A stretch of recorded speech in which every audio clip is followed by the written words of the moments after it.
On this episode of the Intercut podcast, our guest is Michael Strassner, the co-star and co-writer of The Baltimorons, directed by Jay Duplass. The Baltimorons follows a 6-month sober Cliff, who is down on his luck and down a tooth on Christmas. In need of help, he wanders into the office of a dentist played by Larsen, who is in no mood for the ex-improv comics jokes. But soon, the odd couple stumble through increasingly endearing hijinks together in search of an impounded car, an open restaurant, and maybe revenge against an ex-husband in this incredibly sweet holiday comedy. We first caught the Baltimorons at South by Southwest, where we named it one of our favorite movies of the fest, and it's already one of our favorite movies of 2025. I want to start like super basic, at least just to like give viewers a little bit of frame of reference. But I was wondering what just the like initial spark and seed of an idea for Baltimorons was. Where did the whole project start?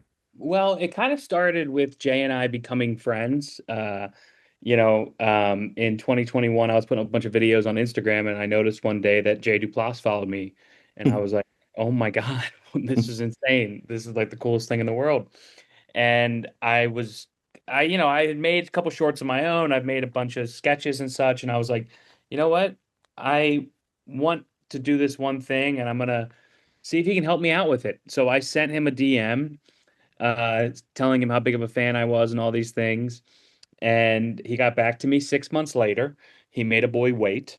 And he was like, I don't know how Instagram works, but please send it to me. And I sent it to him. And this is where it gets like interesting because like people in Hollywood who have big careers and have established themselves in this industry, they don't help out strangers very often. And Jay Duplass and Mark Duplass and the people over at the Duplass Brothers Productions, they help people. And he sat with me on a busy day, and I shot the thing on my own. Then I went over, and another day he sat with me and helped me with the edit.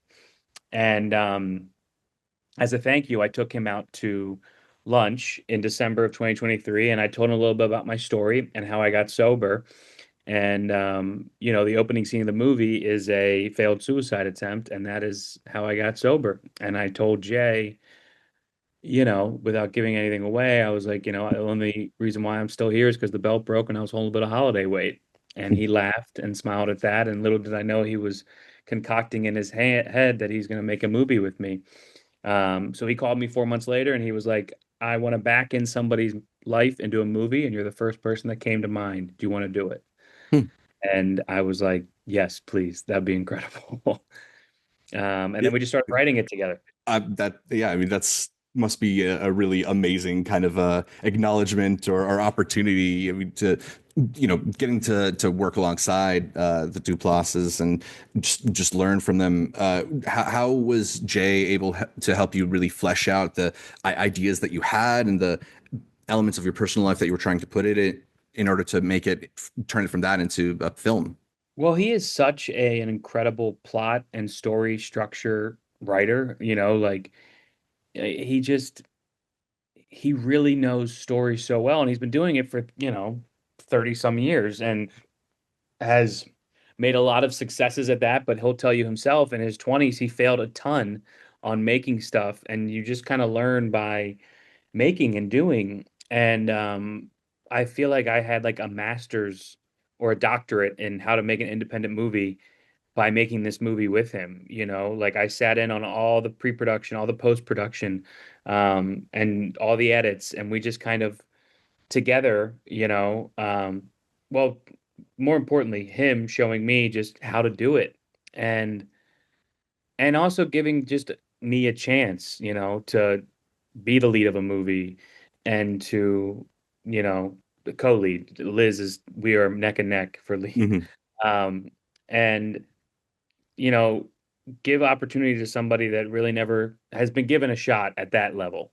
And it was just the coolest experience ever. Yeah, it sounds incredible. You talked about the failed suicide attempt being sort of the spark for this idea and the opening of the movie, and I think that just sort of really does get to the heart of what makes the movie so special, is that ability to not just balance comedy with tragedy, but really mine humor from sadness. And personally, I feel like often I laugh more at a movie that I can cry at, and I feel more deeply affected by a drama that also will make me laugh. I was wondering how you feel about those two sides of the movie and how they can not only maybe work together, but maybe enhance one another. Yeah, I mean, we were on a very, like, it's a very tight rope that we walked throughout this whole movie of like, you know, being funny, but also not being slapstick and, having like real comedy moments that don't feel forced, Hmm. My biggest fear when I got sober was that I was not going to be funny anymore. I thought that that was such a part of my life, um, and I wasn't going to have any fun. And, especially with early sobriety, you're kind of learning how to crawl, before you can walk and figure out how to do this thing.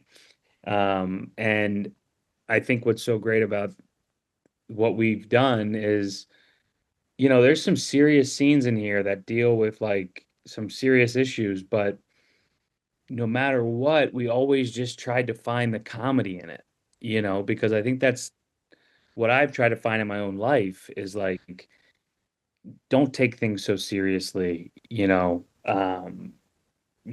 realize that, we're all just on this ride together and let's try to get a couple laughs out of it. And, Hmm. um, and I personally love this movie too because it's not just a rom-com, it's got that element. It's got a buddy cop, or it's not buddy cop. There's no, well, there is a cop.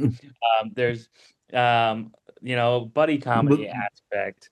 A little bit of an Uh, odd couple thing going on. yeah, there's an odd couple. There's a little bit of a heist, heist Hmm. movie, a little bit of, at the tow lot. And it's just got literally everything. And then some great dramatic scenes and some great comedy scenes. And I think Hmm. the reason why Jay and I wanted to do that is because we feel like we're not seeing those movies anymore that have all those things. And that it kind of, when you go in and see this movie, it doesn't make you feel like you're in 2025. You're back into a time when independent movies was there were they didn't look so 4K and 6K-esque, It's back in like a movie that you feel like you'd sit in the theaters and watch in the 80s and 90s is what we were trying to bring here. And you mentioned are all these other elements in it.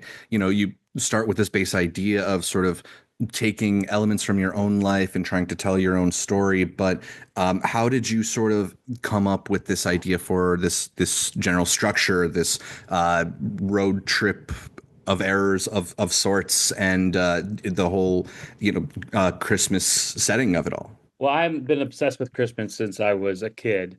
Truly, like that's all I've ever like every movie. I kind of have like a Shane Black thing where I would love everything to kind of be around Christmas, Hmm. uh, but not really be a Christmas movie, you Hmm. know.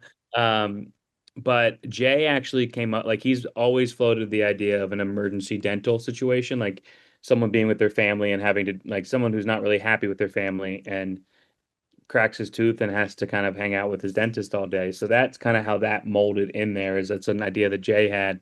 But then what we kind of floated underneath was my life and Liz's life and incorporated all of that into like an origin story of kind of the three of our lives and how we all kind of weren't feeling seen or in the light that we maybe feel like we could do. And Jay is the maestro that really put us all together and you know um made this little movie. And also, you know, I've always loved Baltimore at Christmas time. I really do feel like it's a beautiful city, and I love that I grew up there.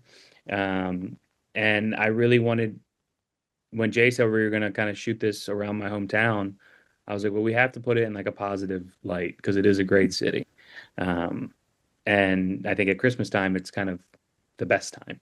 So. Yeah, I did wanted to ask you more about Baltimore. I have a few friends from Baltimore, and they were all really excited to see the trailer. My one friend was telling me all about Miracle on 34th. You probably could have told this story in just about any city, but like, what was it that made making it in Baltimore special, and what was it that you really wanted to say about the city? I mean, one extremely amazing thing is the people there. Mhm. Uh, you know, when another producer on this, Dave Bonnet, who's a high school friend of mine, um, him and I just put together a list of locations for Jay that we had at our disposal for free in Baltimore. And, Jay had those, but then we also kind of wrote stuff that we didn't have, and like a dental office. And I was like, well, that's going to cost a good amount of money.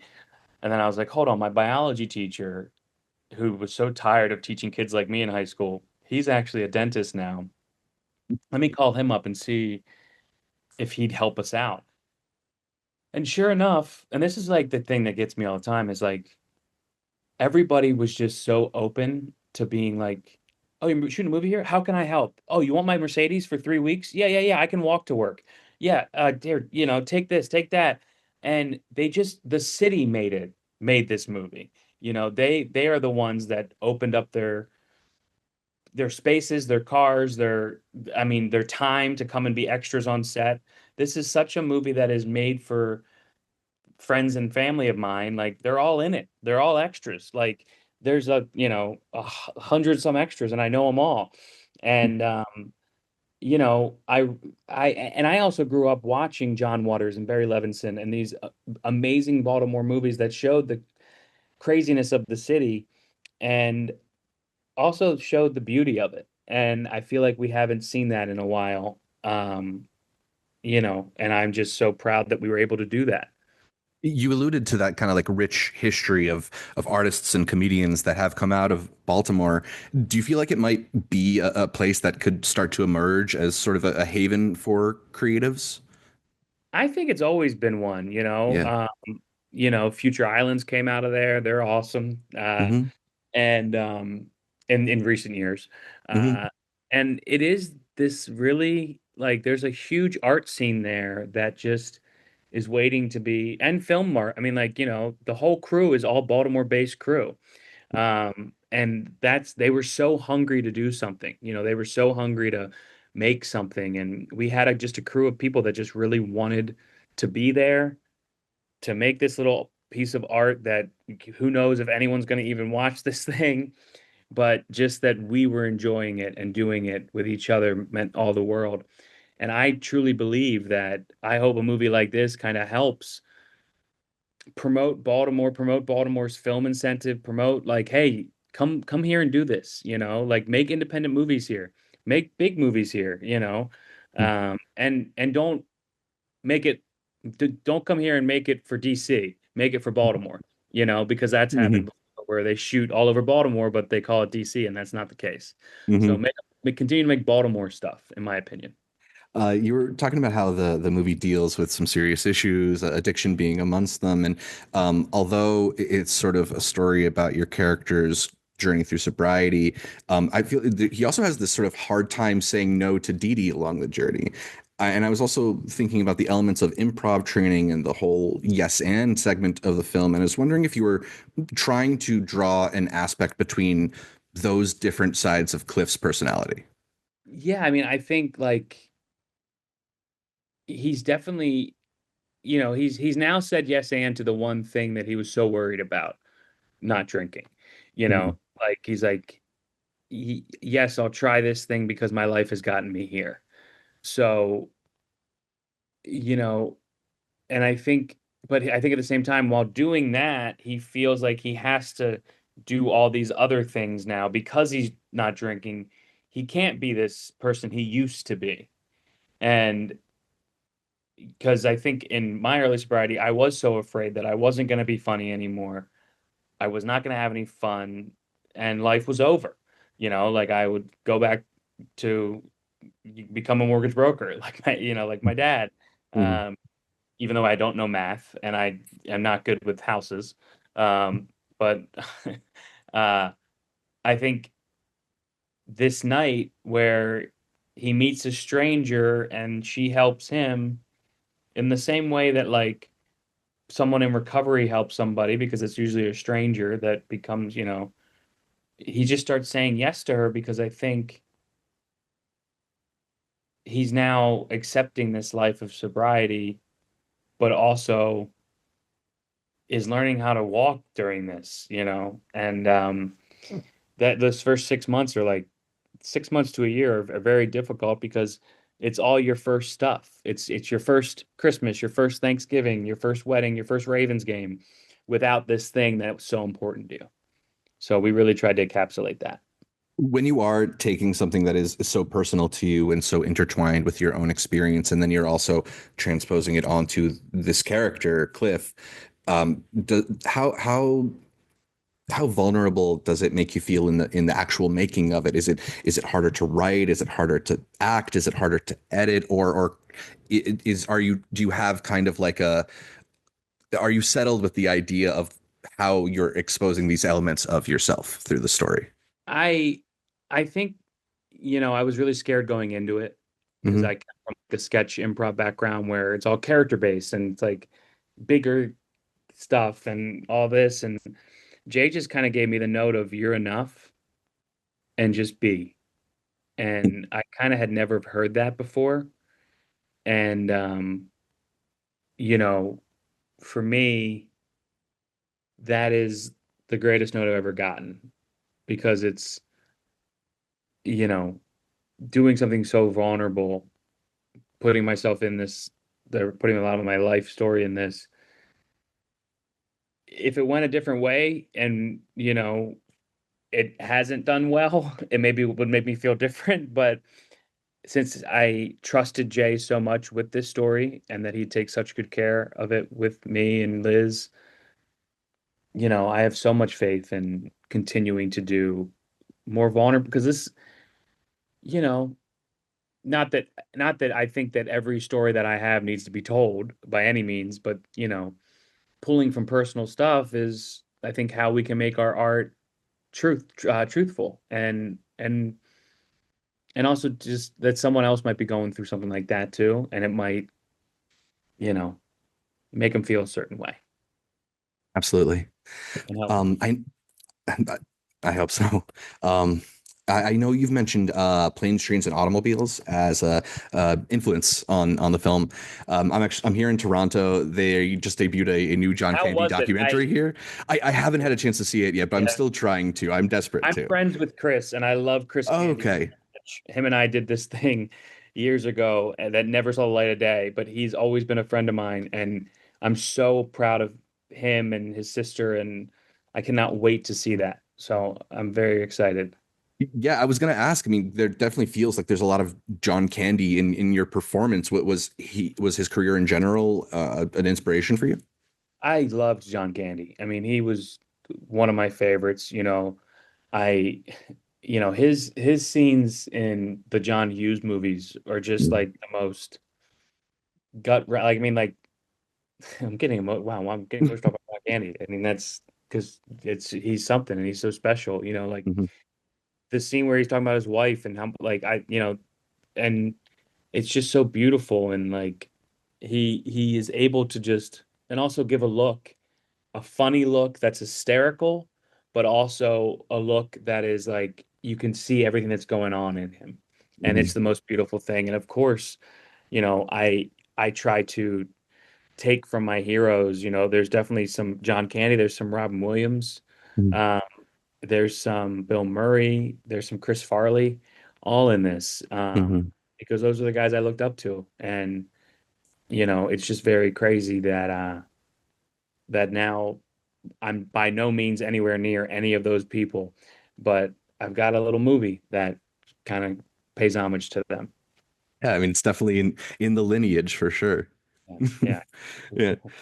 Yeah. There's also obviously some echoes of Harold and Maude in the film, but I was wondering if there's other films that you had in mind as reference points while going through this process. I mean, yeah, Plane, Trains, and Automobiles was kind of like because I feel like the Steve Martin and John Candy of it all is very similar. Uh, Hmm. you know, I mean, in recent years, I have loved the holdovers. Like I love that type of loneliness around Christmas. Yeah. Um, And that is that kind of movie that almost feels like it harkens back to that John Hughes era too. yeah, yeah, and yeah, I mean, I think we just kind of, and then also like the Cassavetes stuff, Mm. like just the way the camera moves and like that's all Jay's aesthetic that he loves a documentary style movie where Hmm. you never feel like you're watching actors. You feel like you're watching human beings behaving. And that's Definitely. what we really try to get across. Definitely.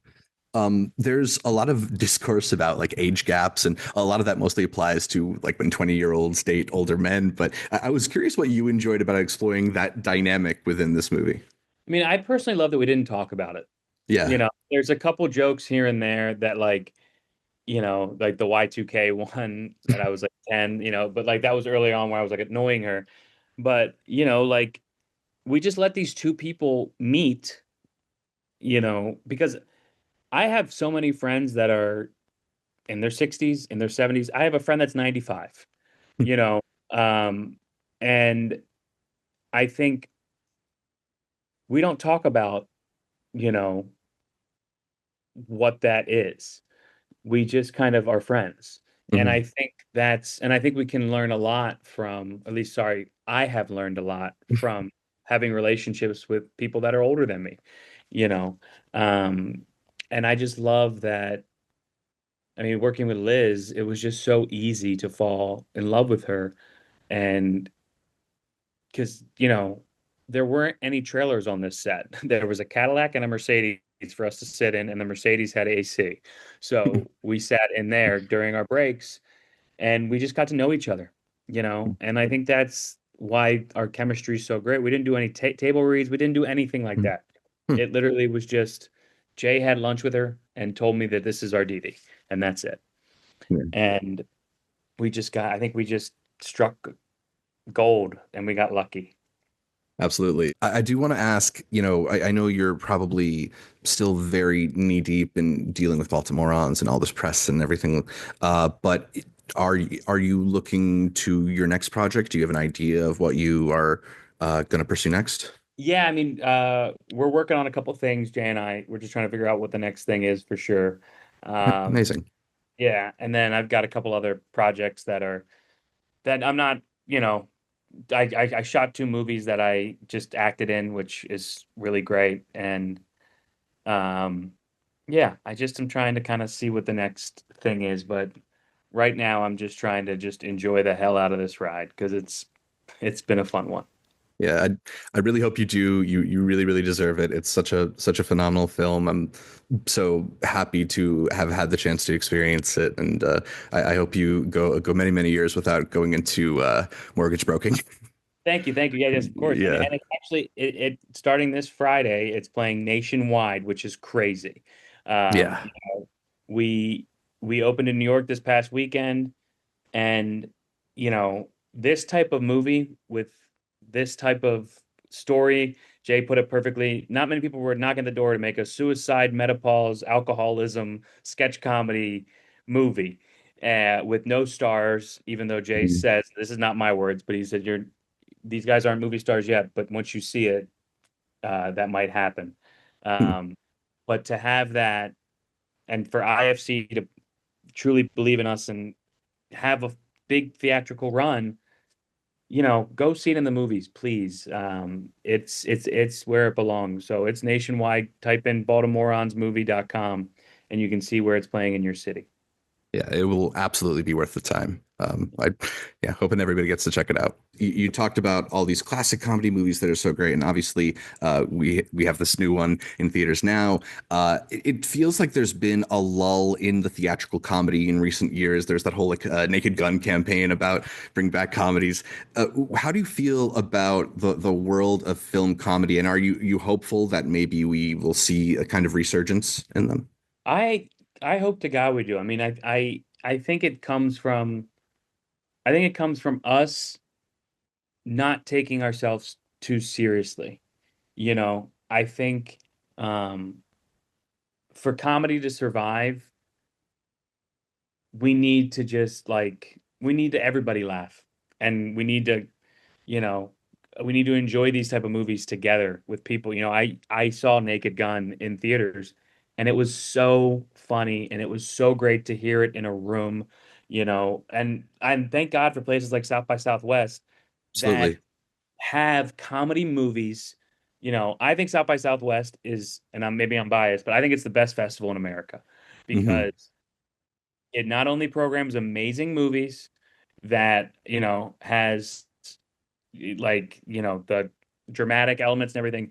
It programs amazing comedies, and they're keeping comedy alive, very much so. And when you go to those festivals and you sit in those rooms with, I went to Nirvana, the band, the movie, and I was like, oh my God, this feels incredible. Like, we got to make more of these. And I have all the faith in the world, but I think the audience needs to go in knowing that we're just going to laugh for 90 minutes. And the studios need to stop making just shitty comedies, in my opinion. That, like, I mean, I'm probably never going to work for a studio now, but like, just like make a solid comedy that is not forced humor. Which again, this is, and I'm saying it like it's easy. It's not easy to do, but when you actually put people in charge that know the tone, it can be done. Yeah, people who have something to say and have the humor to back it up. 100%. I mean, Bridesmaids wasn't that long ago, and Right. it's like, a knockout comedy. So it's Amazing. like, have these come back, please. Yeah. Simple I ideas, simple comedies. If you build it, they will come, hopefully. Exactly. Yeah. Exactly. All right. Well, I'm not going to take up too much of your time. This was such a pleasure. Again, like it really is one of my favorites of the year. A really meaningful movie for me. Thank you. Thank you. Yeah. Yeah, Hope we can speak again in the future, and I'm really looking forward to whatever you got in store. of course. Thank you. I appreciate it. It's such a Of pleasure. course. Yeah. Thanks, Michael. Yeah, thank you. Take care.